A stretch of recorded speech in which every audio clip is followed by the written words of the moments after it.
Chief Emeka was the kind of man everybody respected. He didn't talk too much, but when he spoke, people listened. He built his tech company from nothing.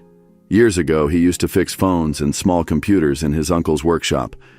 People laughed at him then, but now, he lived in one of the biggest houses in the city. He had more money than he knew what to do with. People called him the silent billionaire because he didn't like showing off. He liked to stay quiet and watch. But even in that big house, Emeka felt like a stranger. That evening, he sat alone at the far end of a long dining table. His wife, Amarachi, was scrolling through her phone. She had makeup on, even though they weren't going anywhere. She wore a new dress, one of those shiny ones from abroad. She didn't look at him, not even once. Their daughter, Favor, was taking pictures of her food. She held her phone high above her plate, changing angles like she was a movie director. "Favor," Emeka said softly, "can we eat first?" She didn't look up. "Wait, Daddy, just one more. This one will trend." Then she smiled at the screen and added a filter to make her soup look brighter. Their little boy, Toby, sat beside Emeka. He didn't say much, but he always paid attention. He was only 10, but he had eyes like someone who saw everything. He looked up at his father and whispered, "Daddy, are you okay?" Emeka smiled, just a little. "I'm fine, Toby." "Thank you." But he wasn't fine. He watched his wife laugh softly at something on her phone. She turned the screen away quickly when she noticed him looking. Favor was giggling at comments online. Toby was the only one who noticed anything. Emeka felt like he didn't belong in his own family. After dinner, everyone went their separate ways. Favor rushed upstairs, probably to do another live video. Amarachi went to the balcony to take a call. Emeka sat on the couch, staring at the wall. The house was quiet, but not the peaceful kind of quiet. It was the kind that felt heavy. He picked up his phone and called Benson, his assistant and oldest friend. The phone rang once, before Benson answered. "Chief, good evening, sir," Benson said. "Benson," Emeka said, his voice low. "I need your help." "Of course, sir. What is it?" "I want you to move all the money into the private holding account. Every last naira. I also want you to pause operations at the company. Let the board know I'm taking a break. But make sure no one knows I'm still rich. Not even the staff." Benson was quiet for a moment. "Sir, are you serious? This will shake everything." "That's the plan," Emeka replied. "Are you okay, sir?" "I just need to know the truth." Later that night, Emeka sat outside under the stars, thinking about everything. His chest felt heavy. He remembered how Amarachi used to sit beside him on nights like this, her head resting on his shoulder. Now, she didn't even look at him unless he was handing her a credit card. He remembered when Favor was a little girl, running to him every evening shouting, "Daddy's home!" Now she only called him when she needed money for something. Only Toby still treated him the same. He closed his eyes and sighed deeply. The next morning, Emeka woke up early. He didn't sleep much. He wore simple clothes, jeans and a plain shirt. He went around the house, making sure everyone was awake. Amarachi came down the stairs wearing a silk robe. She looked annoyed. "Why are we all up so early?" she asked. Favor dragged her feet behind her, holding her phone in one hand. "Dad, can't this wait? I'm tired." Toby was already dressed and standing beside his dad. Emeka stood in the middle of the living room and looked at them. "I have something to say. Please, just listen." They all looked at him.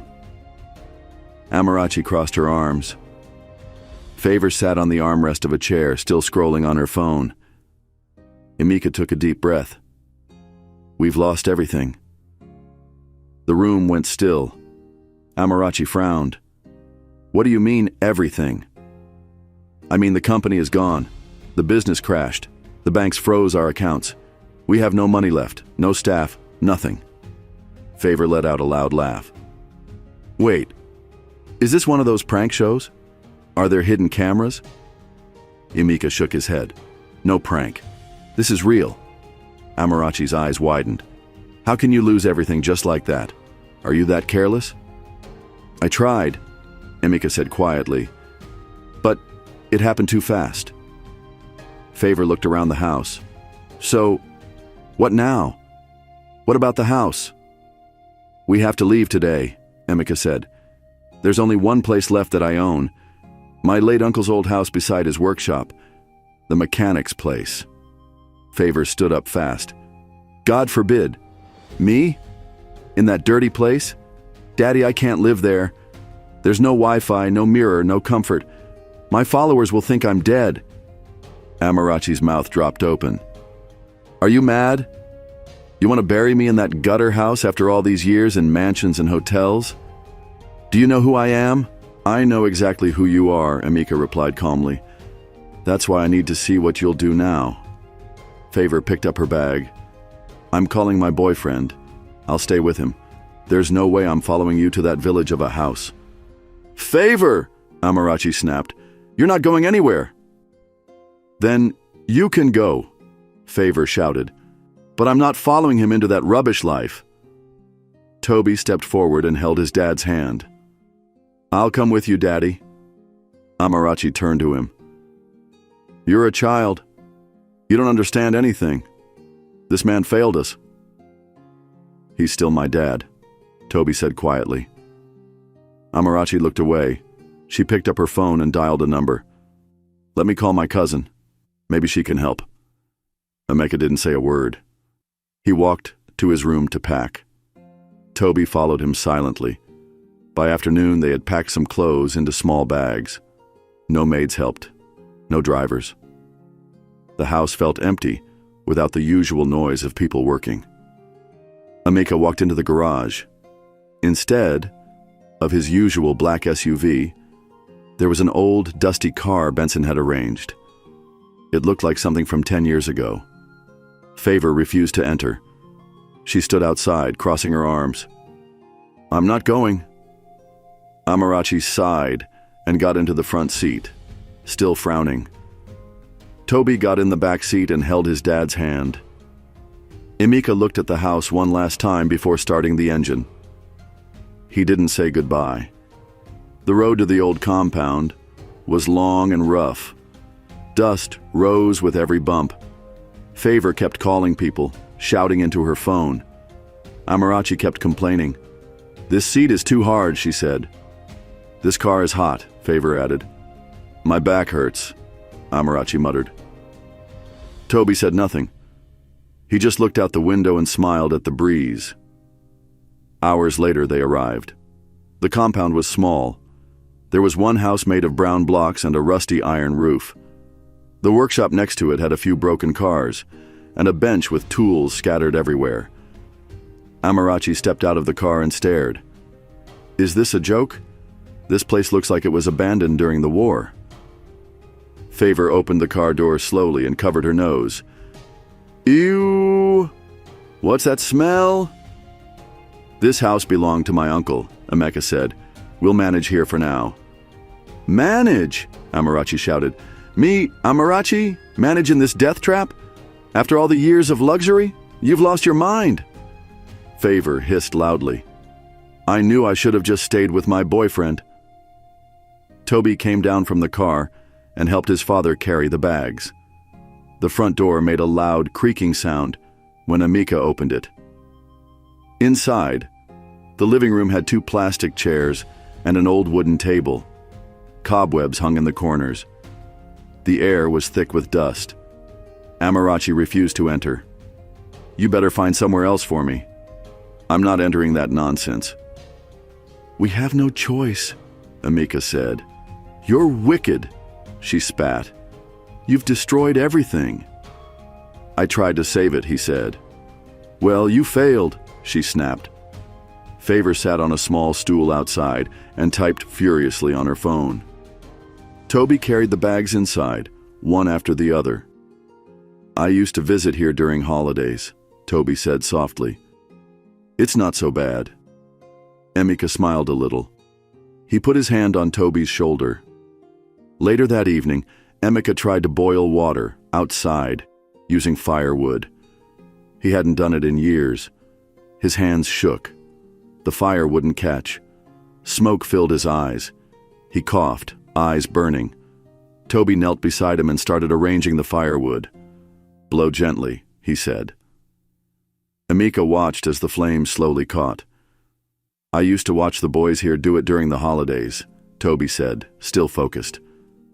Emeka nodded. "I remember." He looked at his son and smiled, a small tear forming in the corner of his eye. "Thank you, Toby. You don't know how much this means to me." Toby looked up and said, "You're my dad. That's what matters." And for the first time in a long time, Emeka felt seen, not for his money, not for his power, but for who he truly was. That night, while the fire crackled outside, Emeka sat quietly beside it with Toby. The stars were out again, the same stars that used to shine over him when he had nothing. But this time, something was different. He still had nothing.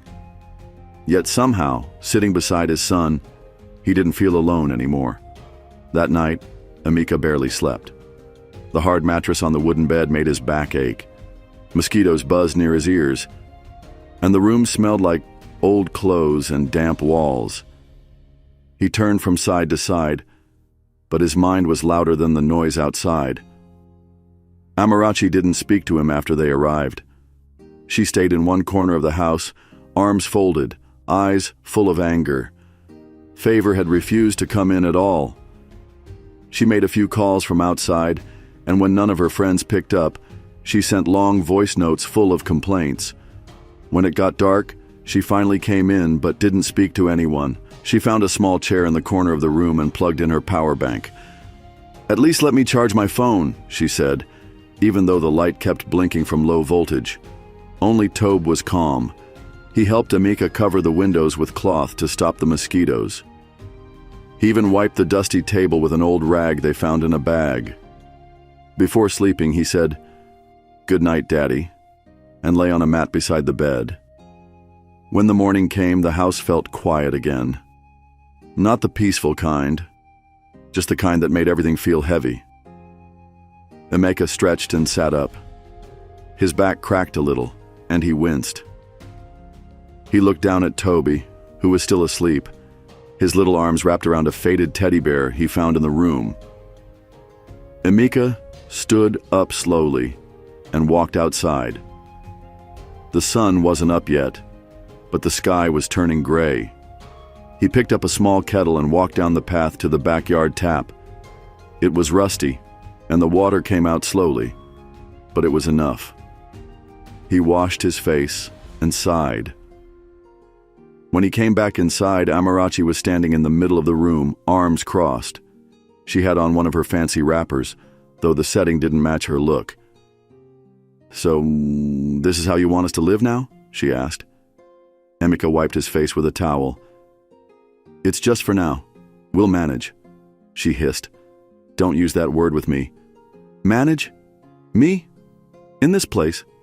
This isn't life. It's punishment." "It's not punishment, it's a chance to breathe. A chance to see clearly." She rolled her eyes. "Clearly? You must be joking. You should have told me this earlier. I would have made better plans." "What plans?" Amarachi didn't answer. She walked outside, pulling her shawl over her head. Toby yawned from his mat. "Is it morning already?" Emeka smiled. "Yes, son. Let's see what we can cook." They went outside to the small kitchen space behind the house. It was just 3 stones and some old firewood. Toby ran off and came back with dry sticks. Emeka tried to set up the fire, but the matchbox was wet. "Use this," Toby said, handing him a small lighter he found in the shed. They finally got the fire going. Smoke rose into the air, and Toby coughed a little. Emeka placed a small pot on the fire and added water. "We'll boil yam this morning. It's all we have." Favor finally came out, rubbing her eyes. "This smoke is choking me," she shouted. "Why are we doing all this by ourselves? Where's the cook?" Emeka looked at her calmly. "There's no cook here, just us." "Then I'm not eating," she snapped. "I'll just order something." "With what money?" Emeka asked. Favor paused. "I have data. I'll talk to someone." Amarachi came back, talking on the phone. Her voice was low, but Emeka could hear some of it. "No, I can't come now. He's watching me." "Yes, the place is horrible. Flies everywhere." "Okay, call me later." Emeka didn't say anything. He just kept stirring the pot. Later in the afternoon, they sat on the small bench in front of the house. Amarachi didn't eat. Favor pushed her food away after one bite. "It's too plain," she said. Only Toby ate quietly beside his father. "It tastes okay to me, Daddy," he said. "I'm glad you like it." Suddenly, Amarachi stood up. "I need to go out." "Where?" Emeka asked. "Just out. I need fresh air." He nodded slowly. "Okay, be careful." She picked up her bag and walked away quickly, her high heels clicking on the cement path. Toby watched her. "Where's Mummy going?" "I don't know," Emeka said softly. Later that evening, Amarachi returned with a small shopping bag. She didn't say where she went. She didn't greet anyone. She just walked straight into the room and shut the door. The next few days were the same. Every morning, Emeka and Toby woke up early to clean the compound, fetch water, and cook. They sat on the floor to eat. Favor spent her time complaining about the heat, the noise, and the lack of internet. "This place is ruining my life," she shouted one afternoon. "Do you even know I've lost followers because of this nonsense? I haven't posted in days." Amarachi barely spoke. She always wore nice clothes, even though they were in a small house. She always had somewhere to go. She would walk out with her bag and come back late. Emeka started noticing things. Once, he saw her smiling at her phone screen while dressing up. When she saw him looking, she quickly turned off the phone. Another time, she received a call and walked far from the house to answer it. Emeka followed quietly. He stayed behind the shed and listened. "Yes, baby," she said. "I'll be done soon. This place is disgusting. I just need him to get tired and give up. Then I'll come back to you." Emeka closed his eyes. His chest tightened. He didn't move. He just stood there hearing every word. "No, he has no idea. He thinks I'm suffering. Please. That man is too soft." Emeka slowly walked back to the house. He didn't say a word. That night he sat outside alone. Tobe joined him. "Are you sad again, Daddy?" Emeka looked up at the stars. "A little? Why?" "Because sometimes people we love forget how to love us back." Toby leaned on his shoulder. "I love you, Daddy." Emeka wrapped his arm around him. "I know, son. I know." The next day, Amarachi dressed up again. This time, she wore perfume. Her face was fully made up. "Going out again?" Emeka asked. "Of course," she said. "Or do you want me to sit here and rot? Do you want me to drop you off somewhere?"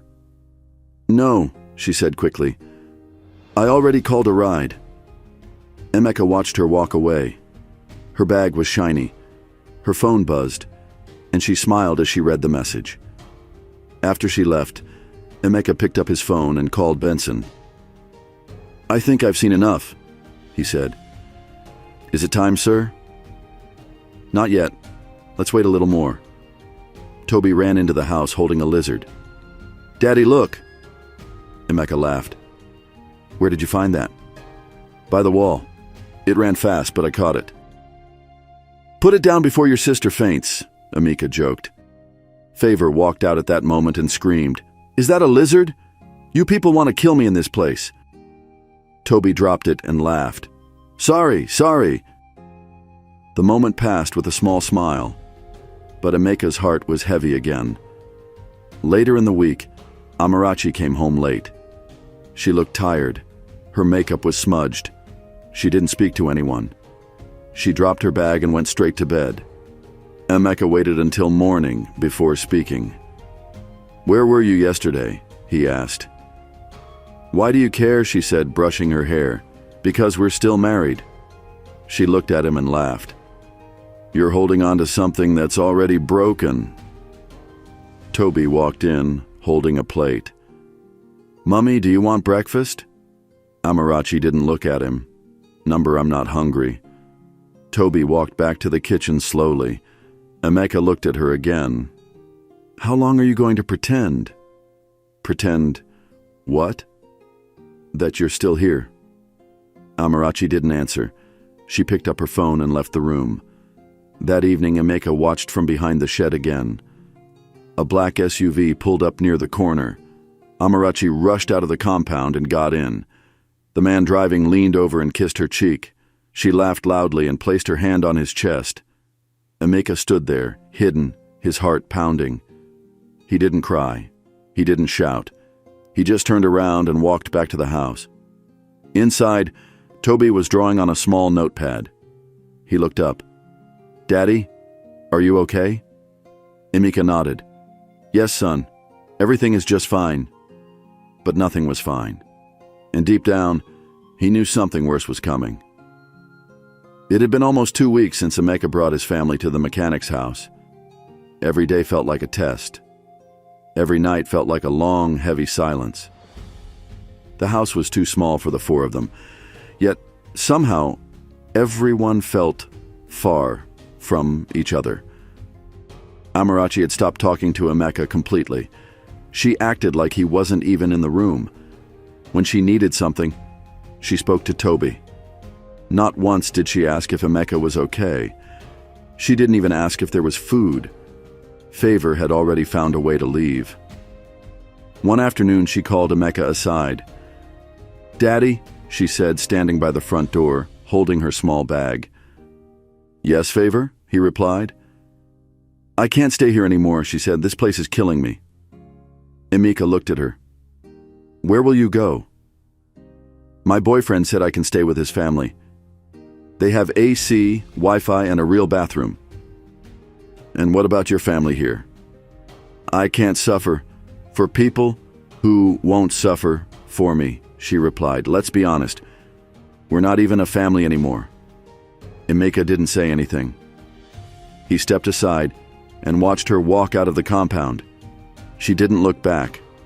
She didn't even say goodbye to her mother or brother. Toby stood behind the curtain, watching everything. When Emeka turned, Toby asked, "Is she coming back?" Emeka rubbed his head.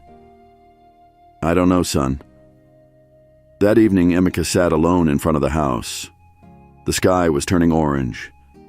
He could hear the birds singing, but it didn't calm him. Amarachi came out dressed in a tight dress, full makeup and high heels. "Are you going out again?" Emeka asked. "Yes," she said, without looking at him. "Where to?" "To find a better life," she snapped. "I can't keep living like this. I'm not like you." "I see," Emeka said quietly. "Do you want me to drop you off somewhere?" "Number, he's sending a car," she said, checking her phone. "Who is he?" Emeka asked. Amarachi laughed softly. "You don't need to know." A black SUV pulled up in front of the gate. Emeka stood up and walked to the window. The driver came out and opened the door for Amarachi. Emeka watched closely. The man was wearing a gold chain, sunglasses, and a strong perfume smell followed him as the breeze blew. "Good evening, beautiful," the man said with a wide smile. Amarachi laughed and kissed his cheek. "You kept me waiting." "Traffic," the man said, still smiling. As they got into the car, Emeka heard Amarachi say, "Let's go somewhere quiet. I'm tired of that dirty house." The door shut. and the car drove off. Emeka stood there, frozen. His hands were shaking slightly. He had known for days, but now he had seen it with his own eyes. He walked back into the house, sat down, and stared at the floor. Toby came and sat beside him. "Did Mummy leave again?" "Yes," Emeka replied. "Was that man her friend?" "I think he's more than that," Emeka said, trying to keep his voice steady. Toby held his father's hand. "Don't worry, Daddy. I'm still here." "I know, son. Thank you." The next few days were strange. Amarachi would leave early and return very late. Some nights, she wouldn't return at all. Emeka didn't ask questions anymore. He just watched and wrote everything down in a small notebook. He didn't want to forget anything. He wanted to remember every word, every moment. One afternoon, Emeka saw a message pop up on Amarachi's phone. She had left it charging near the window. The message was from the same man. His name was Mr. Kelvin.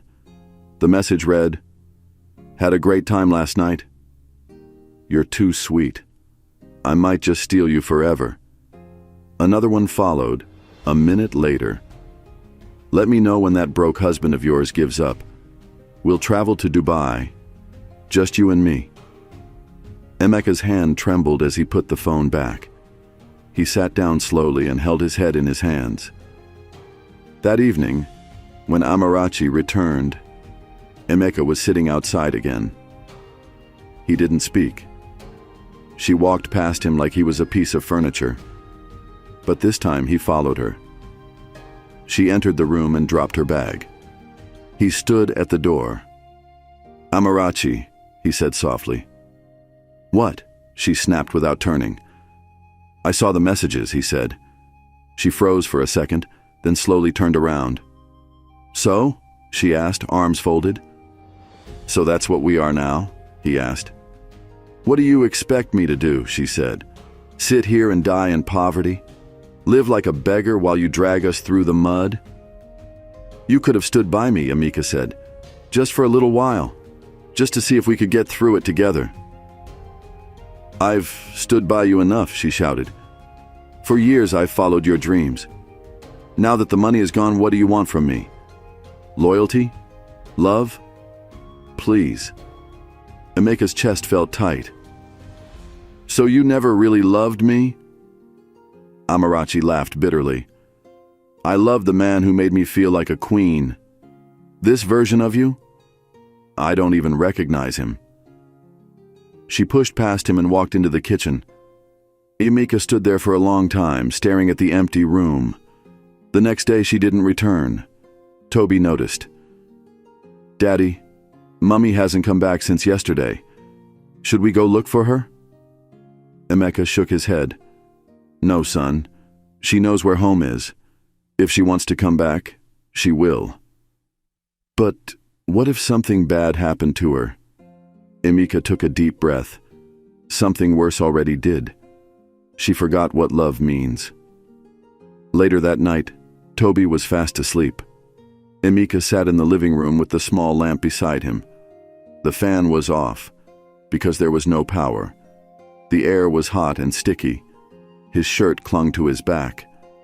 Suddenly he heard footsteps outside. He turned off the lamp and stood near the window. A car door shut. Then voices. Amarachi and Mr. Kelvin were laughing. "You're amazing, baby," Kelvin said. "Your husband has no idea what he's lost." "He's not even a man anymore," Amarachi replied. "Look at the way he lives. It's pathetic." They stood outside the gate, and Emeka watched from the shadows. Amarachi reached up and kissed Kelvin. He held her waist tightly. Emeka turned away and walked to the bedroom. He sat on the bed in the dark. He didn't cry. He didn't scream. He just felt empty. He reached for his notebook and wrote down what he saw. Then he flipped to the first page and read every line from the beginning. All the things he had seen. All the words that had been said to him. All the moments when he hoped for love and got silence instead. The next morning, Amarachi came in like nothing had happened. She stretched and yawned. "Is there food?" she asked. Emeka didn't answer. "Are you deaf now?" she shouted. "I heard you," he said. "Then answer me properly," she snapped. "There's food if you want it, but don't ask me to serve it," he said quietly. She hissed and walked to the pot. She opened the lid, saw plain rice, and slammed it shut. "This is nonsense," she said. "Even prisoners eat better." Toby walked into the room with a small cup of water. "Mummy, do you want water?" She took it without saying thank you. Emeka stood and walked outside. He needed air. He called Benson. "Sir?" Benson answered quickly. "Is it time?" "Not yet," Emeka said. "One more push. Let's see where her heart truly lies." "Are you okay, sir?" Benson asked.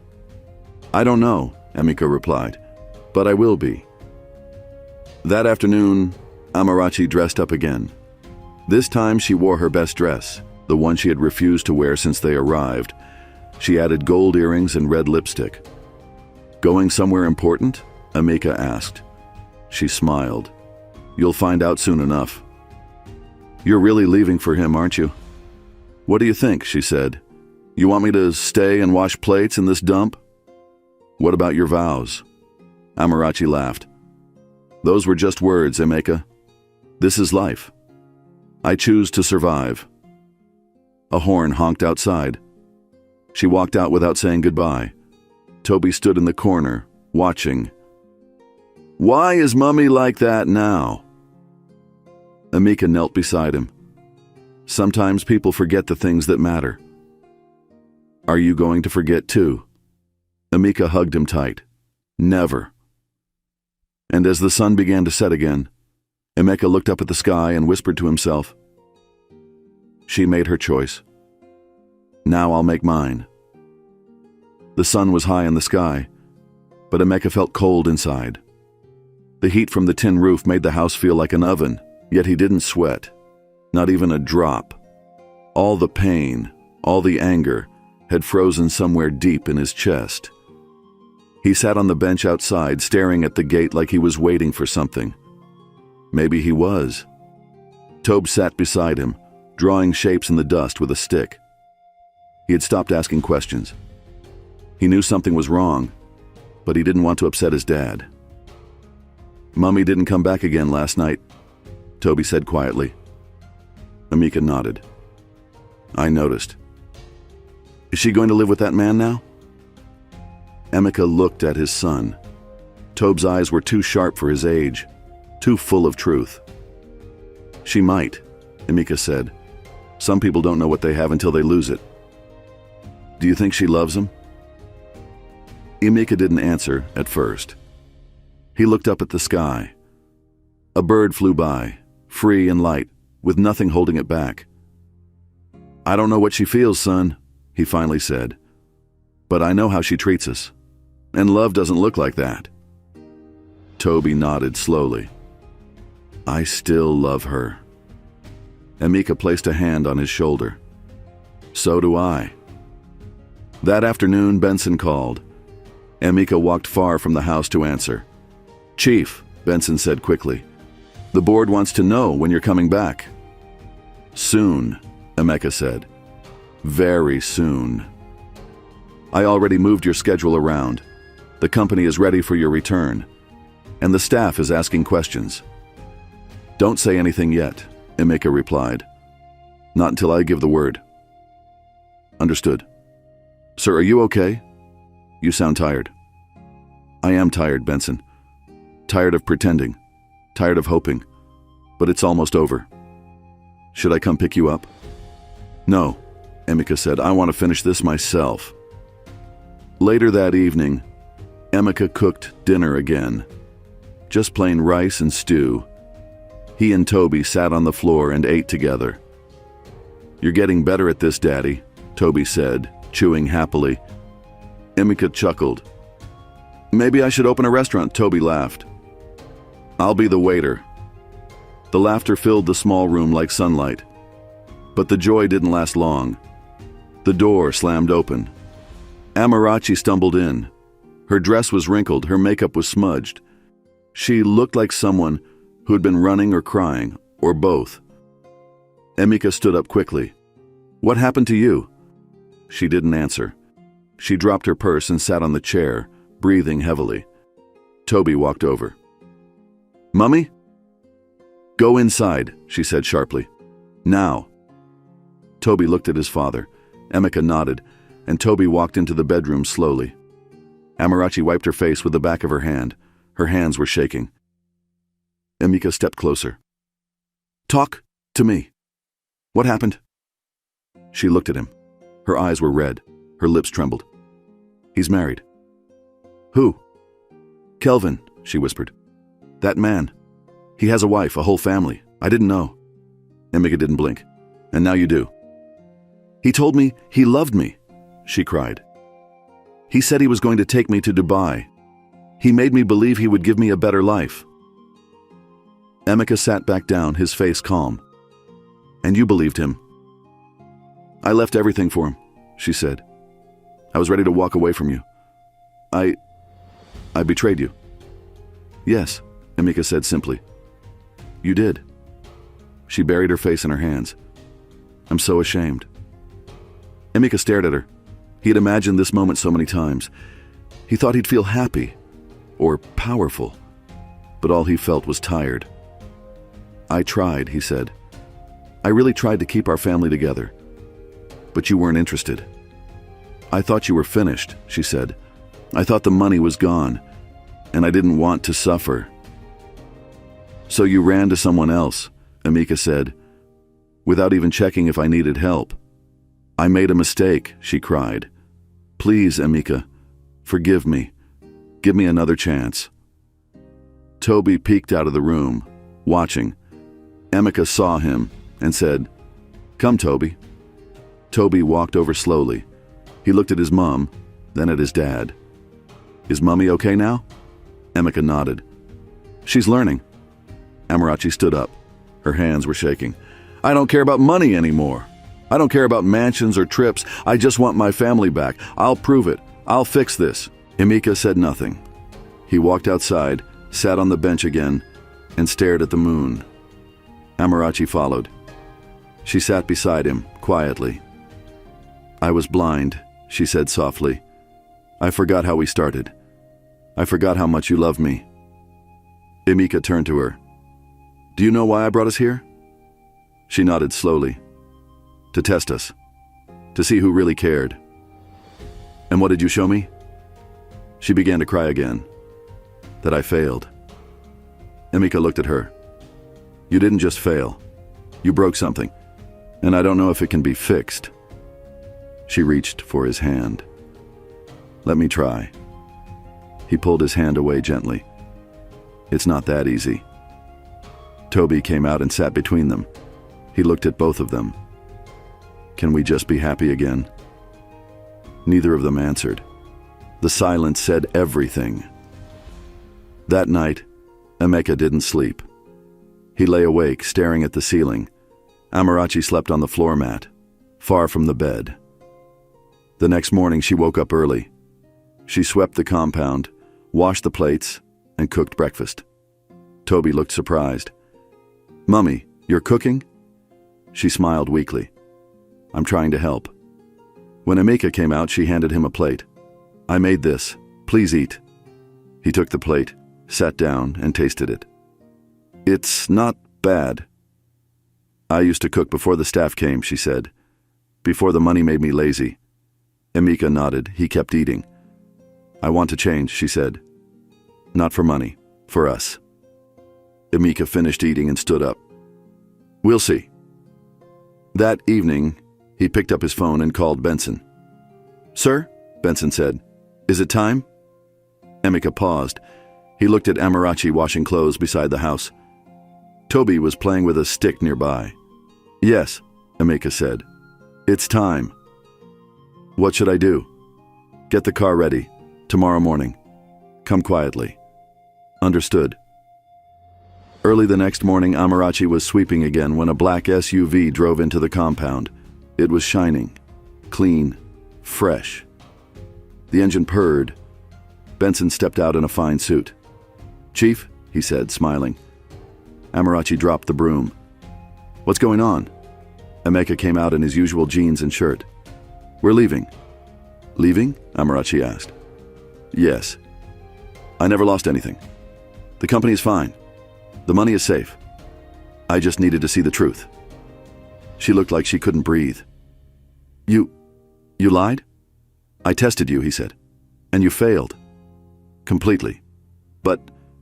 She stepped back, shaking. "You made me think we were poor." "We could have been," Emeka said. "And I needed to know if you'd still love me without the money." Tears rolled down her cheeks. "I didn't know. I was scared."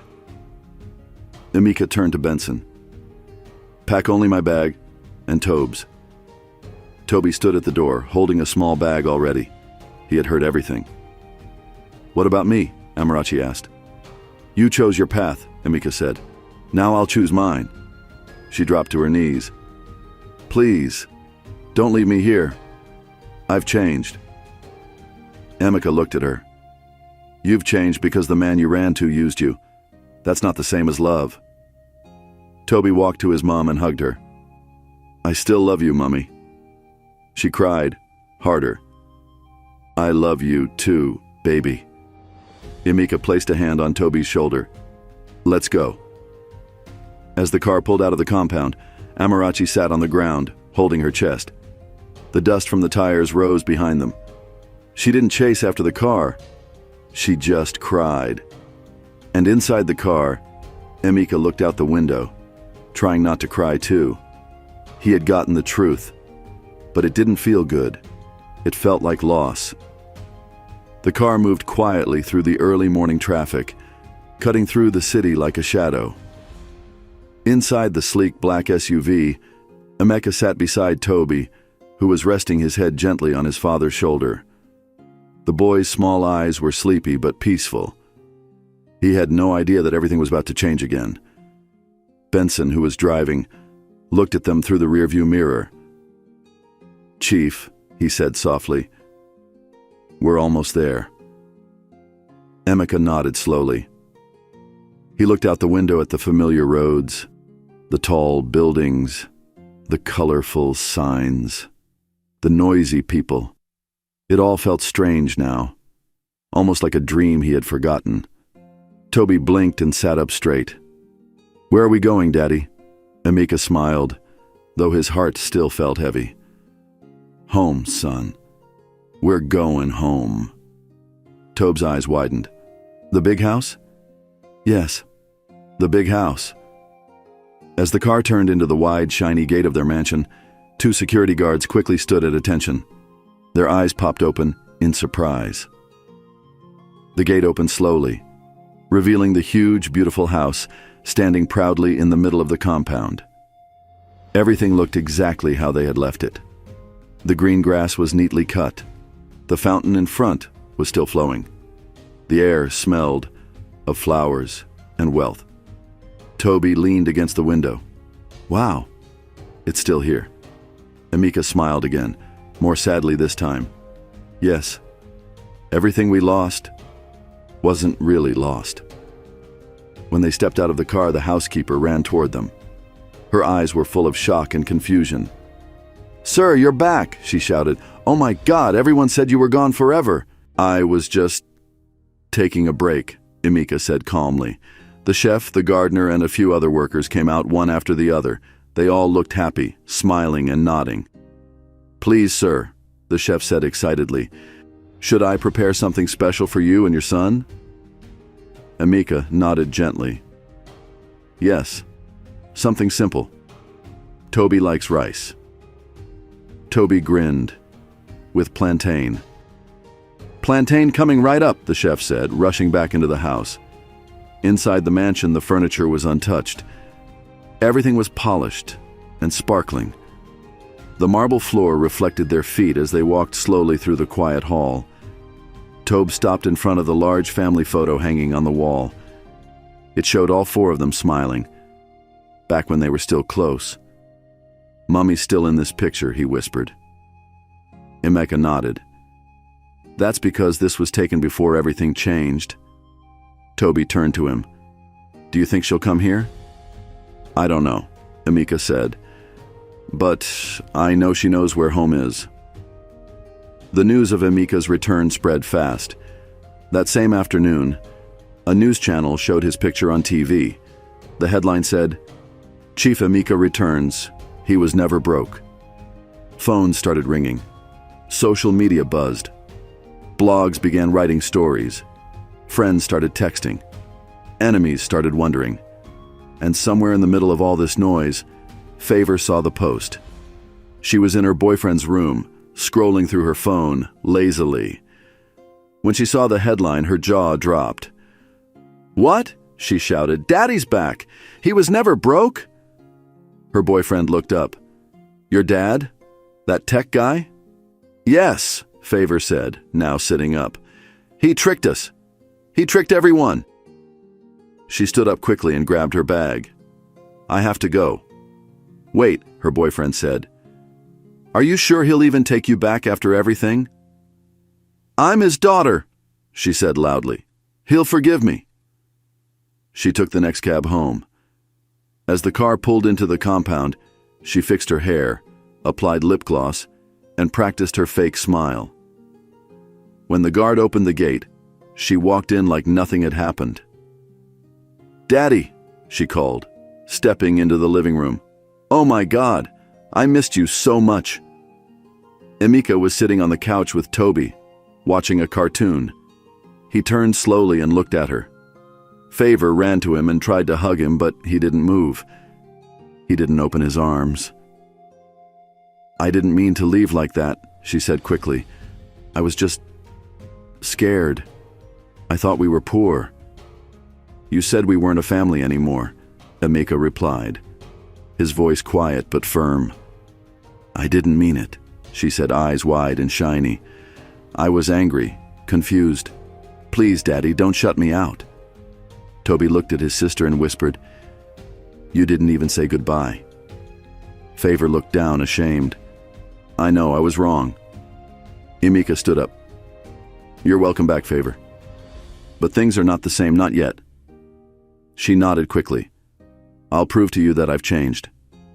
You'll have to, Emeka said, before walking out of the room. That night, Emeka couldn't sleep again.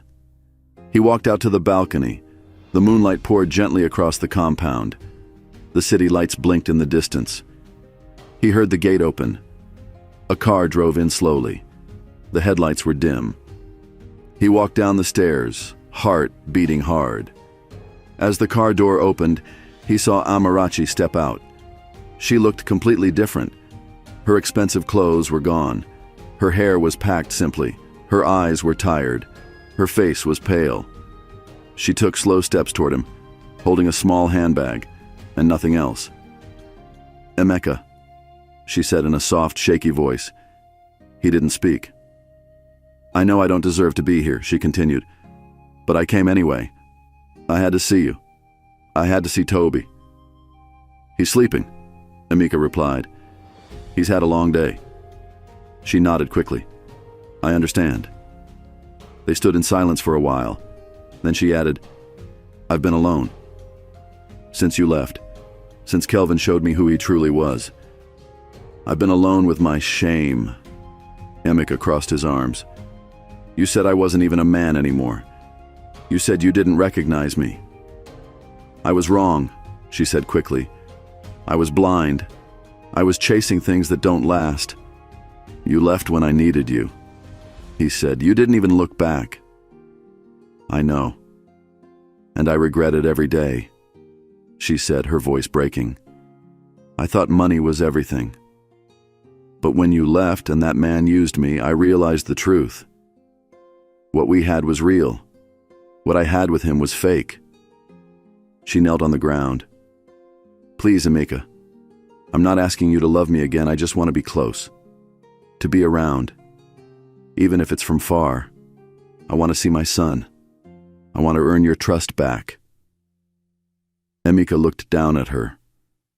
The woman who once lived like a queen was now kneeling like a servant. He slowly bent down and helped her up. You can stay in the guest room, he said quietly. But don't expect things to go back to the way they were. That part of us is gone. She nodded, her eyes full of tears. Thank you. Thank you. That night, Emeka stood in Tobe's room and watched him sleep peacefully. The boy rolled over and smiled in his dream. Emeka touched his forehead gently. You were the only one who stayed, he whispered. You never left me. The next morning, Toby ran downstairs and stopped when he saw his mom in the kitchen. Mummy? She turned, smiling nervously. Hi, baby. You're here. She nodded. If that's okay with you. Toby ran and hugged her tightly. I missed you. She held him close, crying softly. I missed you more. Favor stood at the staircase watching them. For once, she didn't speak. She just watched and wiped her own tears quietly. Later that day, Emeka held a press conference. He walked up to the stage, dressed in a simple black suit. Reporters filled the room. Cameras flashed. He stood in front of the microphone and said, Thank you all for coming. I want to say something important. I didn't disappear. I stepped back to find the truth. Not from the company, but from my family. Everyone went silent. I wanted to know who loved me when I had nothing. And now I know. He walked away from the microphone and left the room. The press had never seen him so serious, so calm, so honest. Back at home, Emeka sat in his study with Toby beside him. Toby looked up. Daddy, are you happy now? Emeka paused, thinking carefully.